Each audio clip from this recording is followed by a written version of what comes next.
Good morning, good afternoon, good evening, and good night, friends and colleagues from across the world. Welcome to our final session of the kickoff for the Global Podinar series known as GPS with a very unique presentation that I'm actually excited about with Dr. Prashant Bhasin, who is an endodontist. Hi, Dr. Bhasin, welcome to the show. Hi, Kenar. How are you? I'm good. Thank How you are for you? joining us all the way Thank from you so India. much. Yeah, thank you so much. It's a pleasure and honor to be here. World-class endodontist that you are, I will do your presentation about your background and credentials shortly after doing a little bit of housekeeping stuff. First of all, everybody's probably thinking, why is an endodontist lecturing at an oral surgery symposium? Well, the answer is very, very easy. We like to operate in a multidisciplinary approach, which means that we like the input from all specialists, periodontists, oral surgeons, endodontists, to come to the table to further empower us in a multidisciplinary approach versus one specialty group just lecturing about their information to another. So oral surgery is for all dental professionals. It's not for one specialty group only. And it's very prudent that we distinguish between the times when to extract and when not to extract, because our inherent responsibility is to save when we can. So post extraction is one thing, but to get there first, we need to get the approval of our endodontist friends. So Dr. Bhasin is going to reflect up on that quite a bit as to when to save and when to extract. It's very important for anyone practicing oral surgery. But before we get to that, I'd like to go over some housekeeping stuff.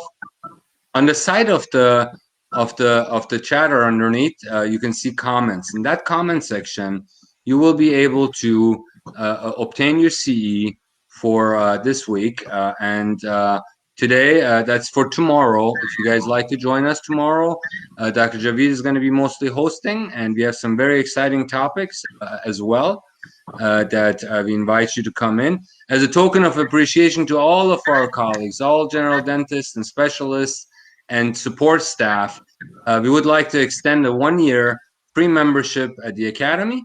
And you can check out on oralsurge.org/register with the code Global Summits and enjoy all of the benefits that we are able to provide. We are soon also opening up for fellowship and mastership and diplomate status of the Academy of Oral Surgery, which is an international organization dedicated to advancement of techniques and knowledge by our colleagues so they can better care for their patients.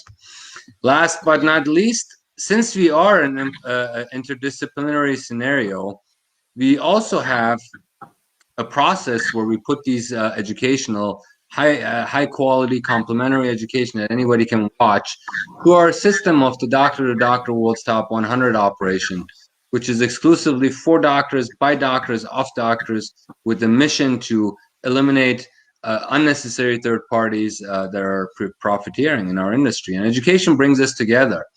In the last 2 years, we have grown the dental vertical to beyond our wildest imagination. Our nominations have skyrocketed. You'd have to be nominated in order to do the Podinars.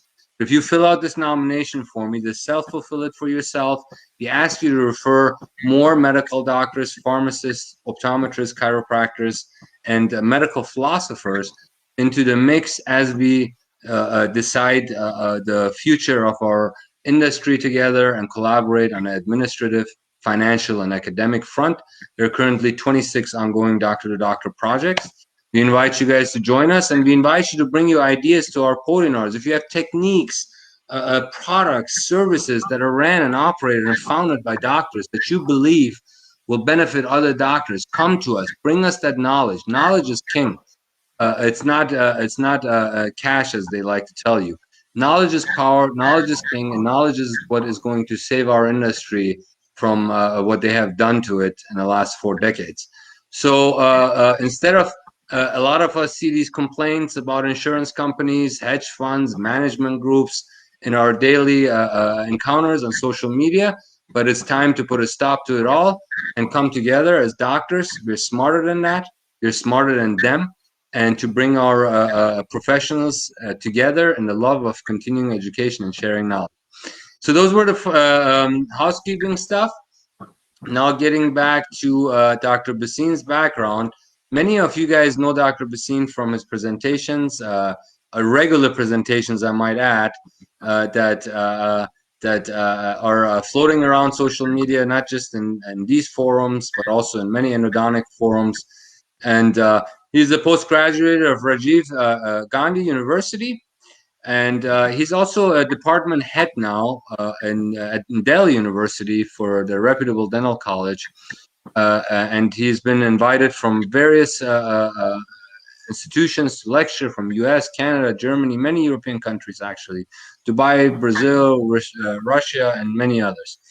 And the seminars that he gives at times involve microscopic endeavors in utilizing technology for better patient outcomes.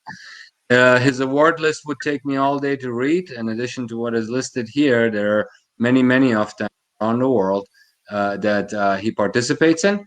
So to cut that short and get started with our wonderful program, Dr. Bhasin, thank you. And maybe you can give us, our younger colleagues, a little bit of motivation of how you got here and how you became the powerhouse that you are now in our industry. Please tell us, what is your motivation and how can our other colleagues get to the level you are in their particular interest? Well, thank you, one and all. And actually, it's a pleasure and honor to be at the Global Summit. And to share my journey in short before we start the presentation, I think it started last year, probably 2 years back. We got in connected, and the idea was only one: let's learn and share together.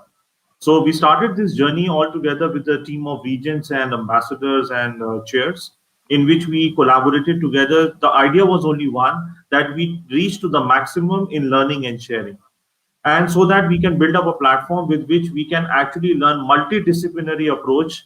And to see that, and if you believe it, that in 2021 we have exponentially grown to other fields of medical sciences, including chiropatry, pharmacology, psychology, and then neurology and other fields as well. So what I have believed, that once you have a good team working together, you can actually do wonders in that coming time, because when you are learning and sharing, there is no boundaries. And once the boundaries are crossed, the learning and sharing grows to the next level. So I would like to extend my thanks to all the regents and Kianoy Shah, that I was appointed as the chairman of the International Cooperation Committee, and in which we have tried our level best to connect all across the globe. And thanks to all the top 100 and 2020, 2021, and the coming up 2022, that we'll be looking forward to work together, and let's take dentistry to the next level of excellence. Thank you, one and all. Yes, and you have done an amazing job as a chair, and bringing a lot of our colleagues together, and you continue to do so. Let's continue encouraging. We all have optometrists, pharmacists, chiropractors, medical doctors in our circles. Let's continue the nomination process as we reach November and December, where we make the announcement of the 5 new classes, and continue to all grow with one another from every aspect of the healthcare industry. The industry is for, of, and by doctors, and we see it as the only sustainable way is that the doctors administer the healthcare industry. There's no other way. So let's achieve the unachievable together. And I thank you for your time. Now let's tell our friends that are oral surgery oriented and when it's time to work with the endodontist or with the GP to get the endo done. Because saving is always going to be better prosthetic we can ever provide patients with. Thank you, and you have the floor, Dr. Bhasin. Thank you so much.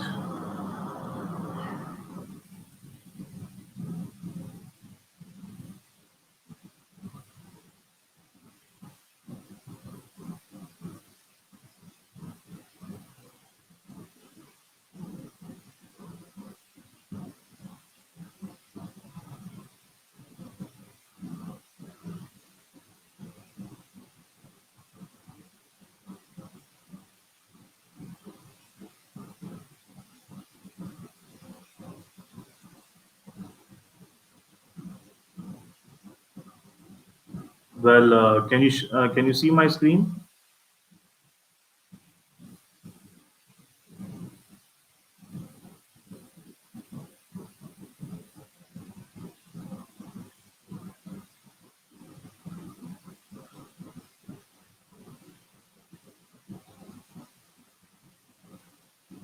Can you see my screen? Well, good morning, good afternoon, and good evening to all my friends and colleagues around the world. It's indeed a pleasure and honor for me to be here as an endodontist at the Academy of Oral Surgery to actually share my experiences on the topic, which is very close to my heart and I think which is the need of the hour. Because what I believe is 21st century dentistry is changing, right? From restoring to replacing and from replacing to restoring. So there's always a fight which is happening in between. So what we are looking at what is the future. The future lies in our hand that we need to replace or we need to restore. So now this picture looks very beautiful, but actually what it says that decision making is one of the key for the long-term success of your treatment plans. So again, once you have a good decision making in saving the tooth, I'll be focusing more on the saving the tooth rather than extracting being an endodontist, because what I believe that 21st century has made the armamentarium, the technologies, the evidence base and the science to get results which are much more long lasting. So what are the considerations that we should take in mind whenever we are planning to replace or restore a tooth? So when we have to do that, there are certain things. To start with, we need to know about the extent of the caries destruction which has been there, the residual tooth structure which is present, the need to place the post in the tooth which is needed or not needed, the position of the tooth in the arch also makes a difference, and last but not the least, the quality of the residual tooth structure. These are the 5 considerations that we should always keep in mind and we must evaluate as a general practitioner or as a restorative dentist to restore the tooth back to function and aesthetics. So when to extract or save, this is always an inter-practitioner and an intra-practitioner variations. Definitely yes, because every clinical setup or every, like you can say, the case is different from the other. And probably one dentist can decide to extract and one dentist decide to restore. But yes, we need to have some protocols in mind with which we can come to like a platform where we can extract or where we can save. So sometimes one factor can be a critical determinant dictating that tooth should be removed, and other times decisions to remove a tooth are based on cumulative risk associated with the several factors, which is given by a famous Dennis Tarnow. And this is one of the very key important areas that we need to look into it. So whenever we are planning to restore or we are planning to save, the thing is we need to think before we execute.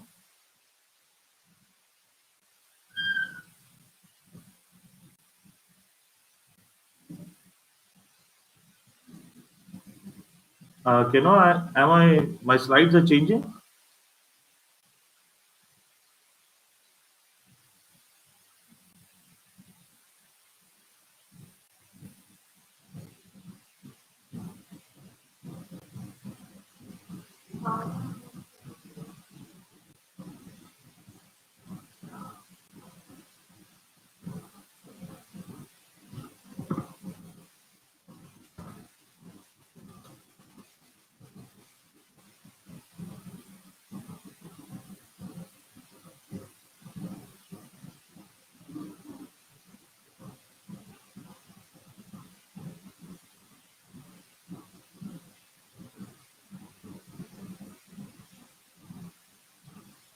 I hope my slides are moving.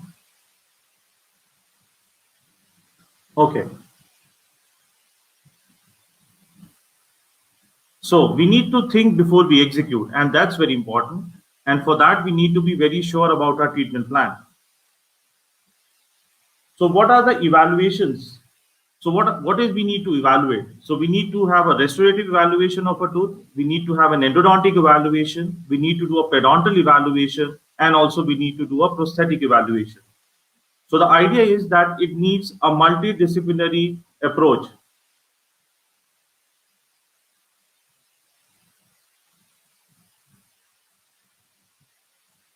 So for the multidisciplinary approach, we need to have certain things in mind. That is extractions versus conservation. So whenever we plan from the from the extraction versus the conservation of the tooth, it has to be at the 6 levels that we need to see. So the first level is actually talk about the initial assessment that includes the patient expectation, that whether the patient is willing to extract the tooth or not. Number two, the treatment expectation. What is the short term and the long term which is been looking at? Then is the aesthetic which is involved or not involved.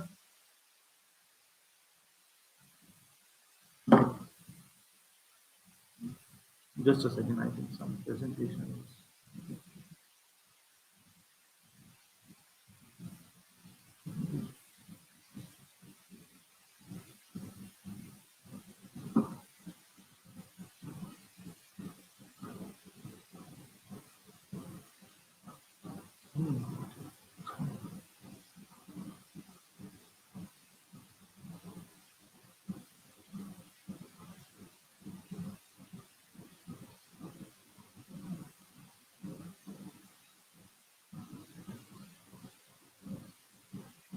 Okay, so coming to the treatment expectation and then followed by the aesthetics, that is which is involved or not involved.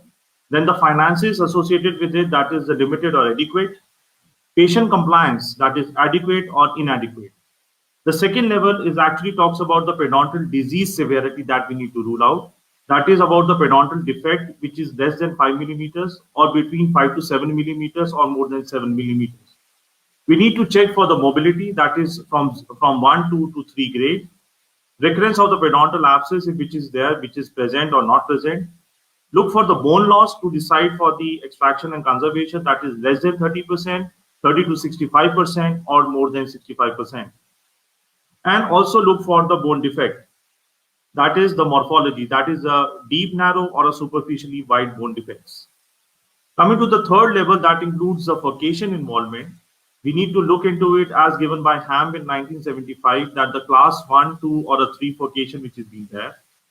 Interproximal bone levels to the furcation entrance, that is, it is above the furcation, at the furcation, or below the furcation.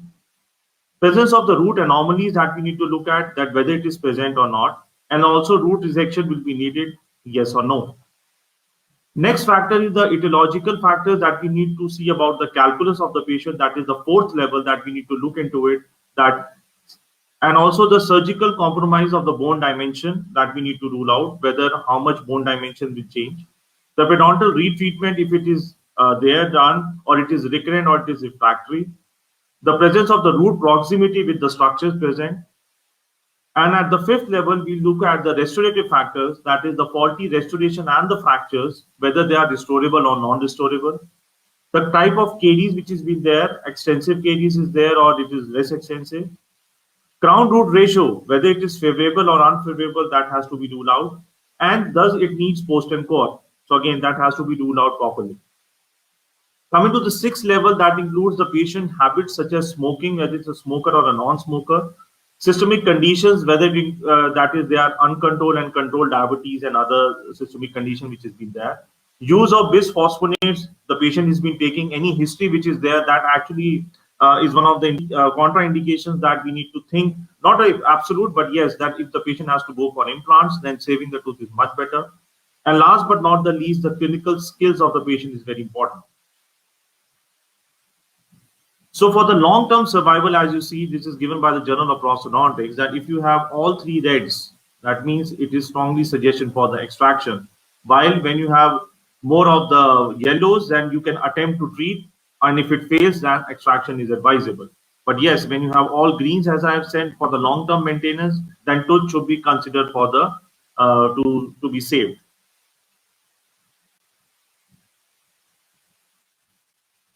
Next, very important aspect in endodontics to replace or restore is the role of CBCT in endodontics. So again, it has to help us to have the preoperative assessment of the tooth, which helps us to know about the tooth morphology, presence of the periapical pathosis, pathosis of the non-endodontic origin, looks for the root fracture, presence of the root resorption, and also identification of all root canals.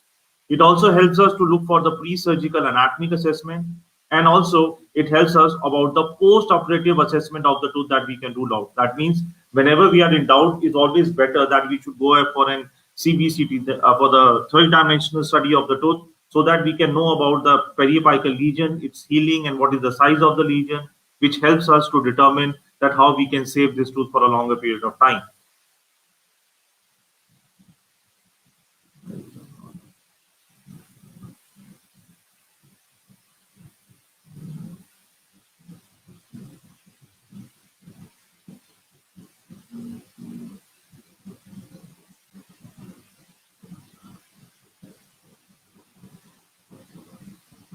Just a second, I think something is with sorry, just one second.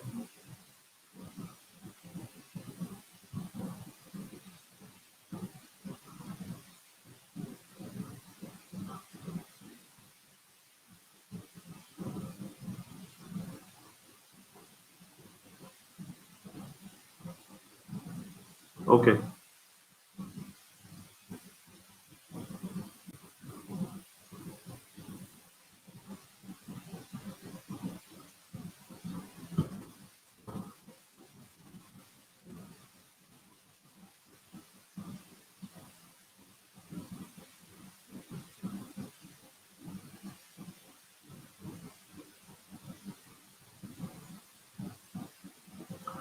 Okay. Moving further.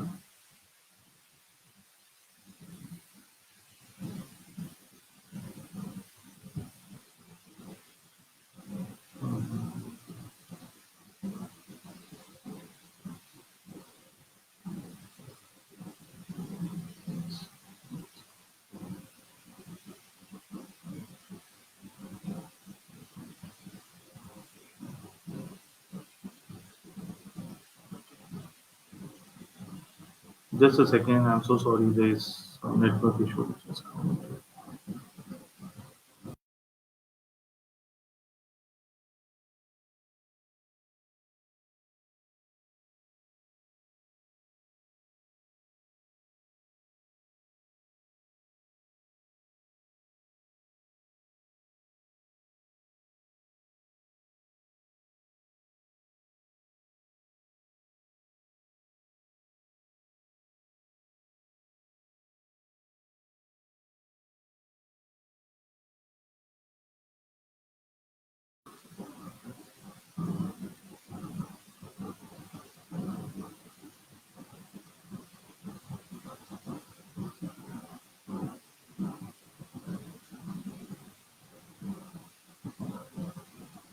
Just one second, please.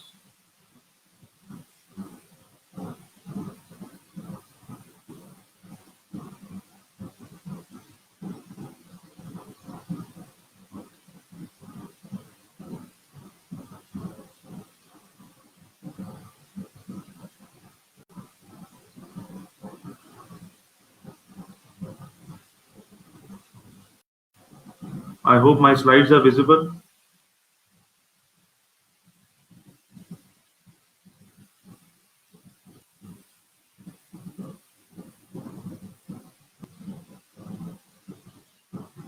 Can just somebody help me on this?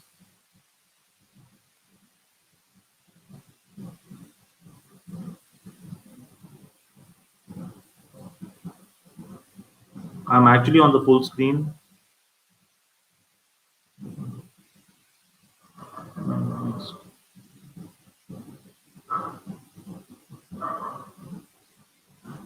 Dr. Basim? Yes, please. Yes, we can hear this. We see the slides and we can hear it. We can hear you. Can you see the cone being? I'm on the table 1. Is it visible? We're looking at CPC application in endodontics. Yes, Able and now to I'm on the next slide now. Cone beam computerized tomography for the. let's see.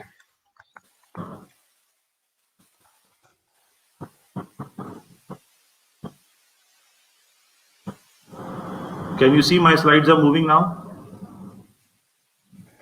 No, they're not moving for some reason.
Can you see my slides now?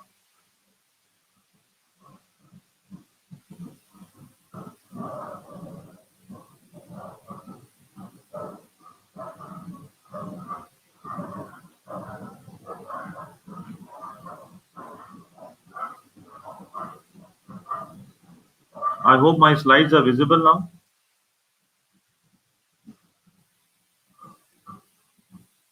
Yes, they're visible, Doc. Okay, thank you so much. And sorry for the inconvenience which is happening. So let's move further. And on the PAI index, that is a periapical index scores, that is very important. So we have to score them from 0 to 5. We talks about the 0 means intact periapical bone structures. 1 means diameter of the periapical radiolucency is between 0.5 to 1 millimeter. Then the diameter 2 score means diameter of the periapical radiolucency from 1 to 2 millimeter. And score 3 is about 2 to 4 millimeters. Score 5 is about 4 to 8 millimeters. And 5 is the diameter of the periapical radiolucency more than 8 millimeters. So again, keeping the diameter of the periapical radiolucency in mind, we need to actually plan to restore and extract the tooth. That is again very important. But yes, when we talk about the expansion of the periapical cortical bone, and there is a destruction of the periapical cortical bone, the only solution will be the extraction. So anything up to score 0 to 5, 0 to 4, in fact, I will say we should attempt to save the tooth by the endodontic procedures. So there you can see for the maxillary molar, how you can see that this is 0, then less than 0.5 to 1, then from 1 to 2 millimeters, then 2 to 4, accordingly from 4 to 8, and then 5. And these kind of teeth, which is the kind of lesions are there, they can be saved. But whenever there is an expansion which is happening, because most of the time what happens, it leads to the loss of like 60% loss of the bone which is happening. So in such cases, extraction is the best choice.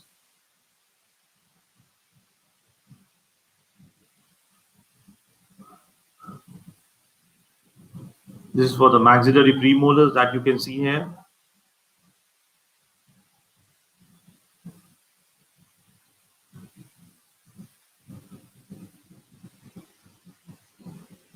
And this is for the mandibular premolars that you can appreciate.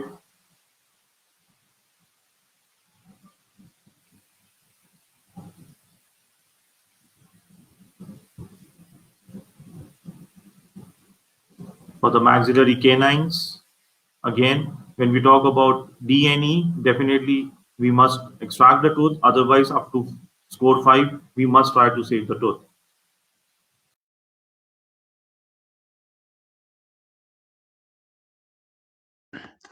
Ladies and gentlemen, we're encountering some technical problems from India at this time.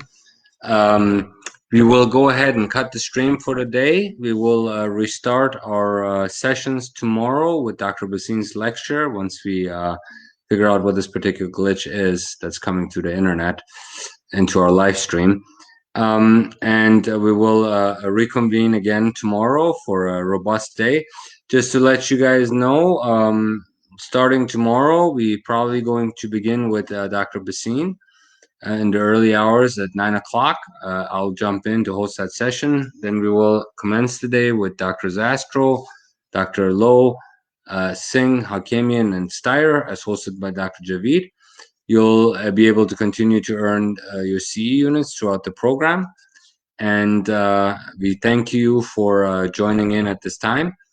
And much appreciate your participation at the Global Summits Institute.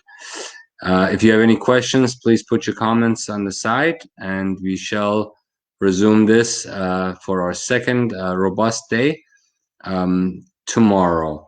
Have a wonderful evening, and thank you for joining the Global Summits Institute. Have a nice day.